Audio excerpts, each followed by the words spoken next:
எவ்வளவுதான் முயற்சி பண்ணாலும் ஒரு மனிதர்களுடைய குணாதிசயத்தை நம்மளை புரிஞ்சிக்கிறதுக்கு கஷ்டமாக இருக்கும் அப்படின்னு என்கிட்ட ஒரு வாலிப தம்பி சொல்லிட்டு இருந்தாரு.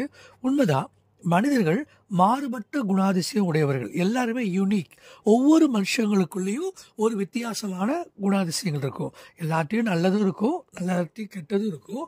ஆனால் மனிதர்கள் எப்போவுமே மாறுதலுக்கு உட்பட்டவர்கள் தான். ஒரே குணாதிசயத்தில் கடைசி வரைக்கும் உறுதியாக இருப்பாங்களா அப்படிங்கிறது நம்ம கவனிக்க வேண்டியிருக்குது. எப்போது எப்படி ஒரு மனுஷன் மாறுவான்னு அந்த மாறுகிற மனுஷனுக்கே தெரியாது. அவங்களுக்கே அவங்களுடைய குணாதிசயம் எந்த நேரத்தில் எப்படி மாறும்னு நம்மளால் சொல்ல முடியாது. ஆனால் பைபிளில் பாருங்கள், இந்த கேரக்டர்ஸை பற்றி பார்க்குறப்ப என்னாகுமா 12:3 மோசே மிகுந்த சாந்த குணம் உள்ளவன் அப்படின்னு போட்டிருக்குது பைபிளில். அப்படின்னா மிகுந்த சாந்த குணம் உள்ளவனாக இருந்த அந்த மோசேயின் வாழ்க்கையில் நடந்த விஷயங்கள்லாம் நம்ம தியானித்து பார்த்தா நமக்கே ரொம்ப ஆச்சரியமாக இருந்தது.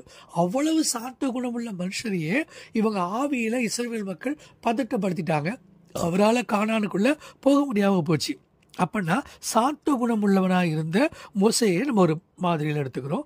ரெண்டாவது, பைபிளில் சங்கீதம் 92:6 போட்டிருக்குது, மிருக குணமுள்ள மனுஷன் அதை அறியான், மூடன் அதை உணரான். அப்படின்னா சாந்த குணமும் வேதத்தில் படிக்கிறோம், மிருக குணமுள்ள மனுஷன் அதை அறியான். அப்போ மனுஷனுக்குள்ள என்ன மாதிரி குணம் இருக்குன்னா மிருக குணமும் இருக்குது. அதையும் நம்ம நல்லா புரிஞ்சுக்கணும். எந்த மனுஷன் எப்போ மிருக குணத்தில் மாறுவா அப்படின்னு நமக்கு தெரியாது இல்லைப்பா.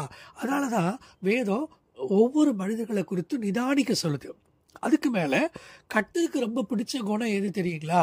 வெளிப்படையாக வாயினால் வார்த்தைகளில் பேசுகிறாங்கல்ல, அந்த மக்களுடைய வார்த்தைகள் எல்லாம் தேவன் நம்புறதில்லை. அவர் சொல்கிறாரு, நான் எப்போவுமே மனுஷன் முகத்தை பார்ப்பால், கர்த்தரோ இருதயங்களை பார்க்கிறார். அதனால தான் நம்ம படிக்கிறோம் 1 பேதுரு 3:4 இருதயத்தில் மறைந்திருக்கிற குணமே உங்களுக்கு அலங்காரமாக இருக்க கடவுது. அப்போ இருதயத்தில் ஆழத்தில் மறைஞ்சிருக்கிற குணம் தான் ஒரு மனுஷனுக்கு அழகு. அது டக்குன்னு பார்த்தா வெளியில் தெரியாது. ஒரு மனுஷங்களோட நம்ம பழகி பார்க்குறப்ப தான் இந்த கேரக்டர் ஸ்டடி நல்லா கரெக்டாக பண்ணாதான் அவங்க இருதயத்தில் மறைஞ்சிருக்கிற குணத்தை நம்ம ஸ்கேன் பண்ணி பார்க்க முடியும். எல்லாத்தையும் கண்டுபிடிக்க முடியுமா? கண்டுபிடிக்க முடியாது. எவ்வளோ கால இடைவெளிக்குள்ளே ஒரு மனுஷனை கண்டுபிடிக்கிறது? அதுக்கு முக்கியமாக நம்ம என்ன செஞ்சுருக்கணும்? பைபிளில் இருக்கிற நிறைய கதாபாத்திரங்களை நல்லா படித்து தேர்ந்தெடுத்து தான் நமக்கு மனிதர்களை பார்க்குறப்பையும் நம்மளால் ஈஸியாக புரிஞ்சிக்க முடியும். 100 பேரில் ஒருத்தங்க தான் பைபிளை படிப்பாங்க.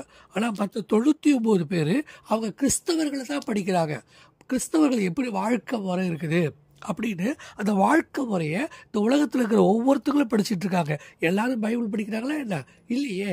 பைபிள் படித்த மனுஷனை இந்த உலகம் தொடர்ந்து படிக்கும்.